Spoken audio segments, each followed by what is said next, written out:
Hey guys, Natalie Willis here from the Baby Sleep Trainer. Welcome back to my channel. Today we're going to talk about labor and delivery, and I hope I can share a few things, or maybe a lot of things with you guys that you haven't quite thought about yet, because the reality is, if you've never done it before, or even if you've done it once or twice, labor and delivery can be crazy. So I hope what I share with you today will be helpful.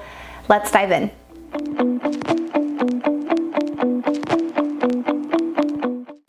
Expectations for the hospital experience. We are going back to things done in person, which means make sure that you take advantage of the tour of the hospital. Personally, I felt a lot better going into the space that I was going to be delivering my baby in. It's important to know where you're going to be triaged, which means when you show up and you're like, I'm in labor, and they're like, well, we'll see about that. Let's see, we're gonna check you. That happens in a room, right? So you wanna see where that room is. This is your opportunity to ask questions and get really familiar with the space that you're going to be staying in. Honestly, it also helps know where you're gonna park and where your partner's supposed to drop you off. And can people, you can figure out the policies around who can visit you at what time. I gave birth to my first child in New York City. Their policy was there were no visitors after 7 o'clock, and your partner, including your partner, had to leave, and there were only shared rooms, right? All of these things that were important for me to know and mentally and emotionally prepare myself for beforehand. And don't be surprised if you show up at the hospital, once again, certain that you are in labor, only to be met with some resistance around the idea that you are actually in labor. Case in point, I gave birth to my first child in a natural childbirth setting. Don't be too proud of me. It was really kind of an intense experience, and my second time around, I had an epidural, so I've done it both ways. But the second time around, I knew that I was in labor because I had gone through the entire process from beginning to end. And they tried to tell me that I was not in labor, and I told them that I was in fact in labor. If you have not given birth yet, know that when you show up, they assess you, and they assess how many centimeters you are, and they track contractions. And the other thing here to keep in mind is that if you are committed, which is most people do, and it's great if you choose to make this decision, but if you know that you want pain medication, you should be aware that they won't always give it to you right when you get there, because they need to assess for quite a bit of time. So you might need to prepare ahead of time with some mental pain management, like hypnosis, self-hypnosis, that sort of thing, meditation exercises. And even once they have decided to give you that medication, some of these hospitals, they are calling people, if you're in a small town, they're calling people out of bed to come into the hospital to give you your medication. Or if it's a really major hospital, in the middle of the day, there might be 4 or 5 or 7 women that are there in labor. So they might be like taking their time getting through everyone. For me, knowing all of that ahead of time helps me to be prepared and then have the right expectations.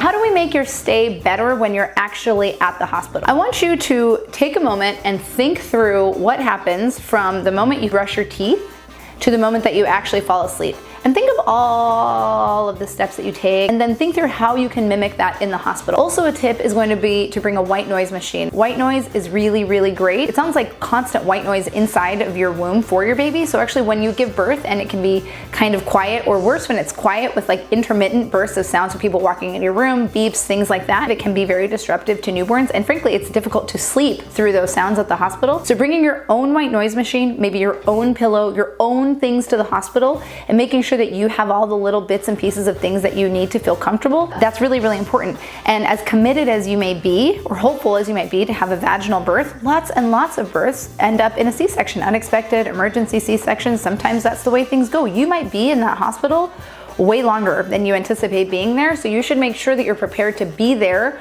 for at least 2 or even 3 days, and that you're really, really comfortable.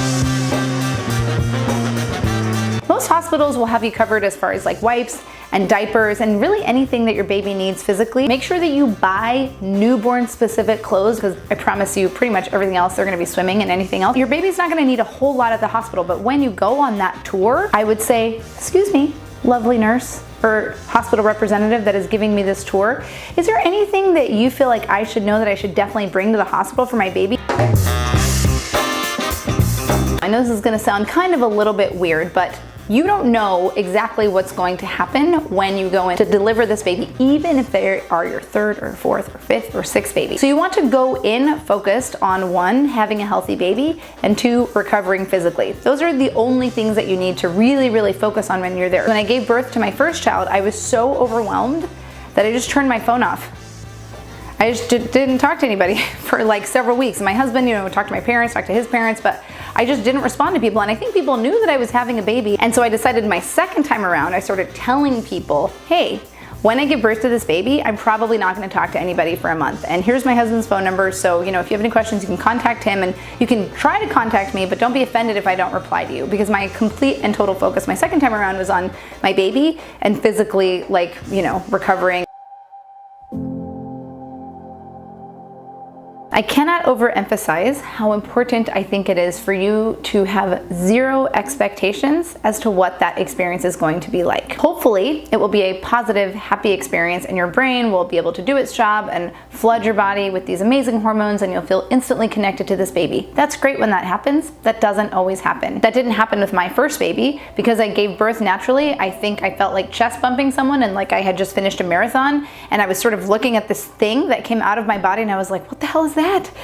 Right? I had just given birth to this baby. I had zero feelings of these like positive hormones. I did have them with my son. In my pictures with him, I'm like, right? Totally different experience. Both are fine. Both are okay. I love both of my children. I'm totally committed and attached to them, and they're attached to me. But if I would have had an expectation that I was supposed to feel with my baby, with my first baby the way I felt with my second baby, I would have been really anxious and freaked out if I didn't feel like that. Keep in mind too that the drugs that may be in your body, or if you have a C-section, those things can affect how you are feeling mentally, physically. You might be exhausted, you might be this, you might be that. You might have had a totally regular birth and still maybe just feel a little bit weird. All of that is completely fine.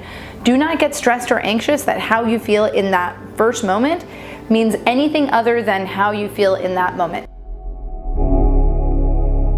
Girl, please take advantage of that help. If they are offering to help you sleep overnight, you should let them help you. I promise you will not regret sending your baby to the nursery. They will bring the baby back when the baby is hungry. You will not regret it. The second thing, you can say, I don't want people coming into my room overnight, and just see what that's responded with. You can also ask, is it possible for you to not come in every hour? Can you come in every 2 or 3 hours? And how about I know you've done a shift change. Is it possible for you to have this conversation about me in the hallway? Can you please help me protect my sleep? Be reasonable for any, nurses that are watching. Please don't hate what I am saying. I know that it's very important to check on moms overnight, but maybe we can have a conversation around how necessary it is for you to be in that room so frequently overnight, because I wish they would just let everybody sleep.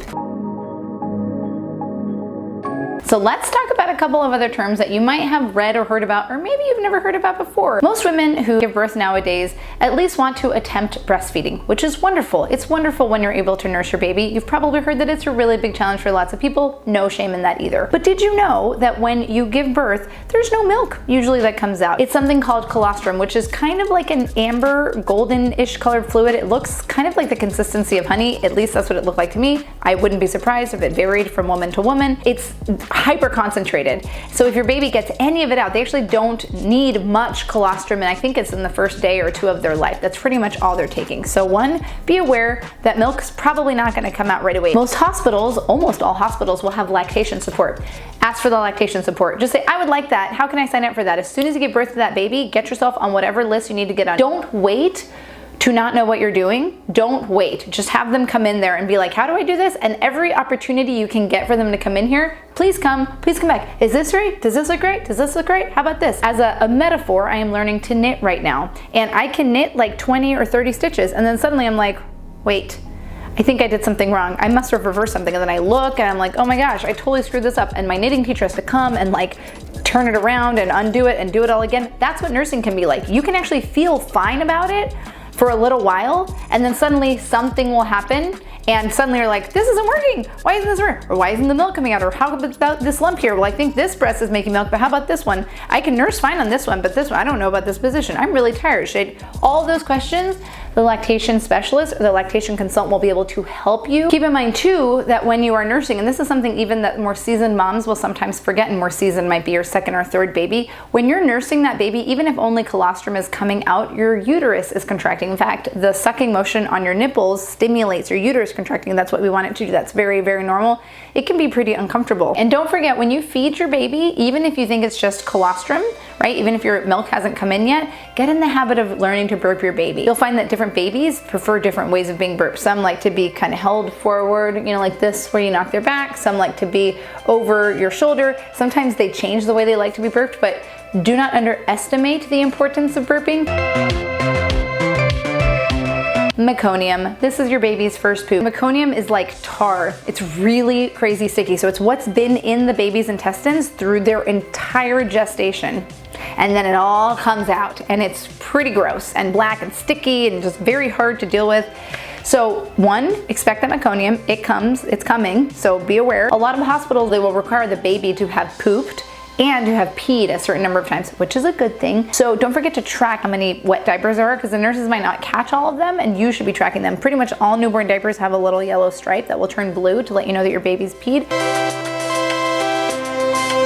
Another thing that you want to make sure you're really clear about when you go on that hospital tour is what the exact procedures are for bringing your baby home. When I gave birth to my first child, I was in a birthing center, but it was a birthing center that was embedded within a hospital, and I didn't have a car. My husband was in law school. We were very poor. We were less than poor. We were indebted entirely. We had no money, and they said you can't take your baby home unless they are, even if you like walk home, which you're not gonna walk home, but even if you're walking home, you have to have a car seat. Well, we didn't own a car seat, so a friend of mine gave me her infant car seat, except for nobody told me that it needed a newborn insert. So my newborn baby, my 7-pound brand new baby, was just in a regular bucket car seat, like bent down into herself. And I remember the nurse looking at me, and I knew what the look on her face meant, which was like, I can't believe we just let these people take these babies home. That was what the look on her face was, and I was like, me either. I can't believe you just let us take these babies home. And this leads me into the birth certificate process. And along with that, the hearing test. And depending on the state you live in or where you live, there's 18 different things that need to happen. So you wake up maybe on your second day and you're like, okay, well, I'm ready to get home. I didn't sleep at all. This is very uncomfortable. It smells weird here. People are waking me up. I want to go home. They're like, oh, I'm sorry. We need to check your baby's hearing. And you're like, okay. And then they're like, well, the tech doesn't get here until 11:30. Fine. Well, they have 5 other babies to do first. Oh, by the way, your baby failed the hearing test. So now you have to wait 4 more. It is this long, hugely drawn out. I don't think I've ever known of a person to leave the hospital without it being a long, drawn out process.